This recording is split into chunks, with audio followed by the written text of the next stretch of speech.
In the times that are ahead, beware that there are going to be an endless number of scammers trying to scam.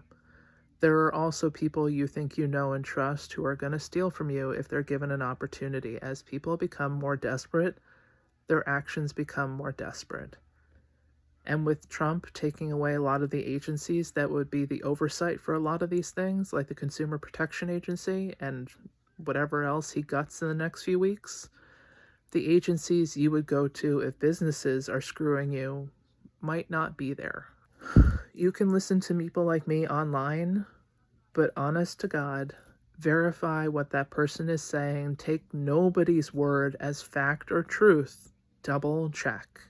I can tell you that people who have never put out a piece of content ever about preparing or financial awareness or, like how to get yourself ready or how to deal with what's coming or what might be coming, if they suddenly start posting very detailed videos about financial advice, get rich quick schemes, or just outright drama of the economy's crashing, no, block them. Take the time to block them. Don't take financial advice from people who hashtag viral video in their video. They are chasing a trend. They probably have an affiliate link, or they are probably reading somebody else's summary of a headline. This is not good. This is not stuff you should be listening to. Don't buy Trump coins. You can trust me on that one. Don't buy Trump coins. They're not going to be worth anything in the future. When people say things like buy gold and silver, they're not talking about this. Do not go to TJ Maxx or Zales and start buying gold rings, gold necklaces. Just no. They are talking about gold coins, gold bricks, gold bars. If you are looking into buying gold and silver, precious metals, find reputable sellers. Know the price of gold and silver, compare it to the price they're selling gold and silver to you at. Shop around. Do not buy any of the late night US mints, like extracted from the ashes of 9/11 Trump coin kind of stuff. Like, no. Any and all get rich quick schemes should be avoided at all costs. I don't care if it's your last dollar and it's the difference between whether or not you get your insulin. They are all scams. As people get more desperate, the scams are going to increase.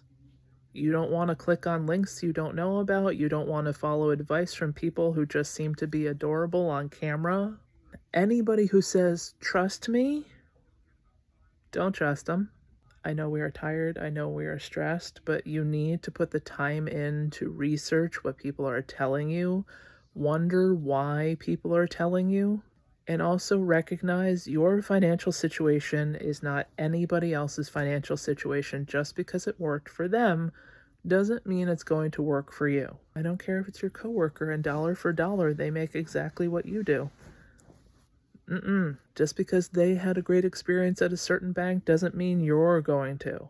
I can tell you, you should try to split your money between different banks with a preference for community banks, because historically, community banks make less risky investments than big banks. But there are drawbacks to community banks because generally they require in-person banking, which for a lot of people, especially the elderly and the disabled, that is a hindrance. There's also generally rules about maintaining a balance, which for a lot of people is not achievable. They are paycheck to paycheck. They can't keep $5,000 in the bank. They wish that was their biggest problem. If you can, keep cash on hand, not a lot, but enough, like a week's worth of money in cash in small denominations, because nobody is going to cash 100 when the lights go out and it all goes to shit. They'll take your 100. They're not going to break it for you. And when it comes to your finances and what you do and do not have, if it's stop talking about it. If you have books that are banned, you don't have books. If you have a collection of CDs of artists who are not part of Trump's golden age, don't talk about them. You got money stashed in your house? No, that you don't. You're shifting your money around? You're moving stuff? No, you're not. No, you're not. None ya business. You can tell people, you can guide them towards the resources you found useful. Do not give direct financial advice. Because if it doesn't work out, somebody is going to hold you directly responsible for the choices you made for them. No. There's a reason I'm not using like exact bank names. There's a reason I'm not telling you exactly where to shop. I want you to go do the research because it matters, because it's your future. It is exhausting. This is something none of us want to have to deal with. To have to go through this, to hear about, shutdowns in March and extra tariffs and runs on the bank, and it is fucking terrifying. It is fucking terrifying. For the first time ever, I have friends texting me like, what are you doing with your money? What are your plans? Like, how are we doing this? Are we like... And not to be a dick, but I literally sent my friends the same Patreon article that I had put up a few days ago to be like, here would be my best general advice, but like, I'm not going to tell you where to put your money. I'm not going to tell you what to cash out. I'm not going to tell you what to sell. You have to do the research. It is the only way to protect yourself. The only thing I can tell you that is true is people are going to get more stressed out. They are going to get more desperate. And they are going to try twice as hard to scam you out of your money instead of working twice as hard for theirs. Protect what you have by not talking about it and doing your own independent research. Also, to put it into context, there is nowhere to fully run to escape whatever Trump's about to do. Everybody's like, oh, you're so lucky you can go back to Canada. No, if America fails, Canada feels the after effects. So does the rest of the world. Look how quickly our economy shifted for COVID. And that was just we weren't going out every day. If Trump crashes the dollar or whatever the hell Elon is up to, it will be felt worldwide. So take comfort in the fact that you are not alone. And so very many Americans are in your exact situation. And if it makes you feel any better, even 1%ers are going to get screwed in this. There is a very select group of 0.1%ers that are going to thrive. Everybody else, with a sliding scale down to the bottom, is going to get screwed. The good news is the middle class is starting to get pissed.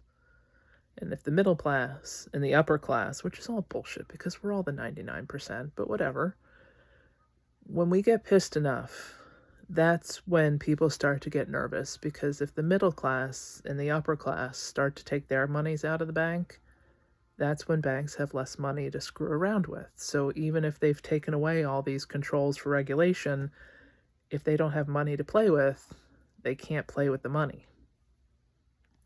If they see this trend towards community banks, if they see this trend to diversifying your money, if they see a trend to people actually logging in to look at their bank balance on a much more regular basis and really starting to ask questions, it puts pressure on the economy, it puts pressure on the banks. They are used to the fact that most people swipe and don't keep an eye on their balance, don't question what that overdraft fee is about. They just kind of like, okay, it is what it is. Like, no. It is your money. Think of it as your most precious child. Keep your eyes on it. As things get more expensive, that dollar is not going to go as far as it did. But most of all, please, please, please do your research and be aware that there are so many more scammers and just clickbaiters and attention-seeking, click-wanting, social media influencers. Oh my God! Like, no. Anybody who starts a video out with, ah! Automatic no.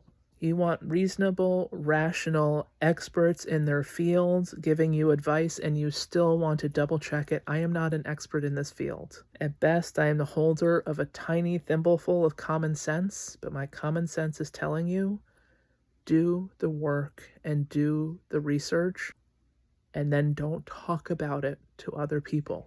I just buried $10,000 in my backyard. No, you didn't.